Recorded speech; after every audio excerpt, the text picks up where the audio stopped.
August 19 is a day set aside to celebrate World Humanitarians Day, and it's a day where individuals are called upon to celebrate humanitarian workers from all around the world. And this year's theme, which focuses or centers around strengthening global solidarity and empowering local communities, actually speak directly to what we do as YMCAs and to these young people that we are serving in all our respective communities. For example, in our project where we serve vulnerable young people, vulnerable kids, vulnerable women across all the 4 districts or all the 4 regions in Sierra Leone. For example, we're doing the Driving Doctor Healthcare Project, where we serve communities in healthcare through mobile health clinic. And we also serve young people with livelihood support, coaching and business, and so many other projects that we do. So this is a day set aside to call on communities, schools, individuals, and support the World Humanitarian Day to acknowledge the sacrifices people are making and leaving their communities, their families, to support other people around the world. Thank you. My name is Kausi Yusuf Kaba. Have you ever heard about World Humanitarian Day? Yes. What does it mean to you? For me, I would say it's a day that's like an organization recognize people that are doing humanitarian activities. And when I mean humanitarian activities, like serving people that have served their communities, something you have actually done for young people around you, for the less privileged. When you hear the word humanitarian, what comes to mind? When you hear the word humanitarian, it's about compassion, about care, about serving. For example, when we have that month, like the youth people around in that community, what they did, they serve. So humanitarian is about you serving, you giving your all. You are not doing it to gain something, but you are doing it because of the love of God, humanitarian feeling, the sacrifice. What are some of the challenges that people in your community face that will require humanitarian support? One of the major hindrances we are having is poverty. So when you look at poverty, lack of good education. In my like for now, I'm living in Grafton, and the vicinity around there is no health care, gender-based violence, unemployment for these are youths. There are so many idle youths around us. So I normally encourage people that are normally in these circumstances. So it's about encouragement.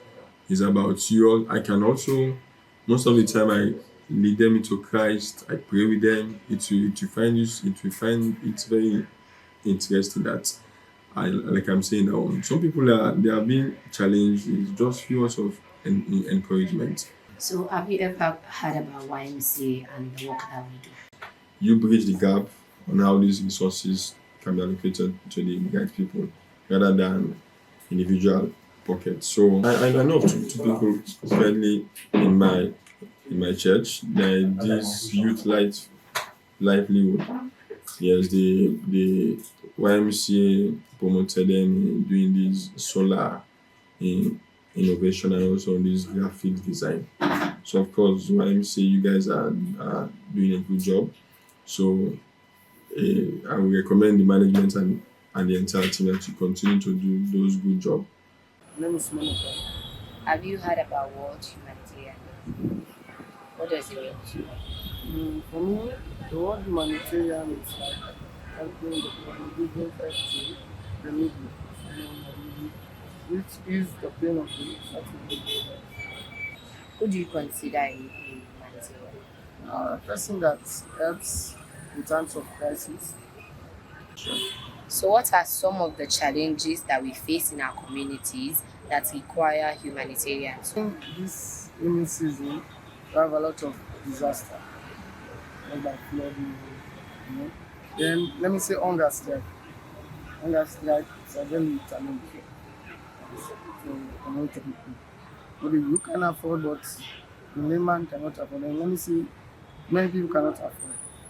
Like some of these coming to the aid of that individual and allowing or making his pain to be forgotten or cease his pain That's humanitarian support. Have you ever heard about YMCA and the projects that we do? Since I was a young kid, I've heard about the YMCA and what we do and what we offer to people. My name is Victor Francis Kago. I work at the Ministry of Foreign Affairs and International Cooperation, Sierra Leone. Why do you think it's important to help vulnerable people? Because everybody deserves dignity and support. It's important for people to help vulnerable people when they are in need, when they are in distress. So, one of my advice I would give to people doing these kind of jobs is to be resilient, to almost always do what they want, because when they say humanitarian, organizations or people doing these things are not doing it for money. They are doing it to help the society. So the key things I almost tell them is not to listen to what people are saying, because in everything it has its own advantageous part, it has its own disadvantageous part.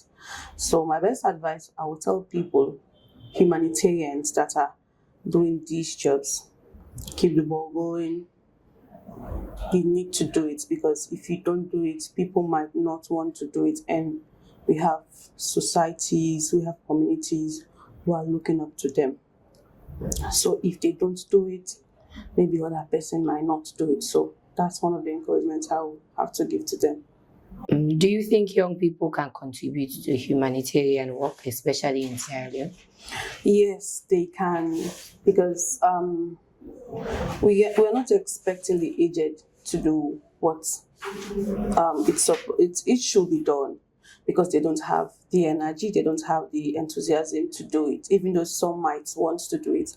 But if the young people come on board to do this particular work, I think Sierra Leone will be a better place for us. What is one thing that you have personally done that you would consider to be an humanitarian work or action? I've done a lot of things in my community. I don't like seeing women suffering. So the little I have that I have done, or I do have, because sometimes if it is when you talk to somebody, you will know their problems. So I'm almost always available to people around me that wants to talk. I don't like seeing women being marginalized. I don't like seeing the aged being vulnerable. So I do talk to them. What's your problem? Why is this child not going to school? Some might say, even though it's free education, but some might say, my pikin no get uniform. You not get this, you not get that. The little I have, I'll say, okay, let's see how that goes. My community, they know about that. I'll have to squeeze in. I don't mind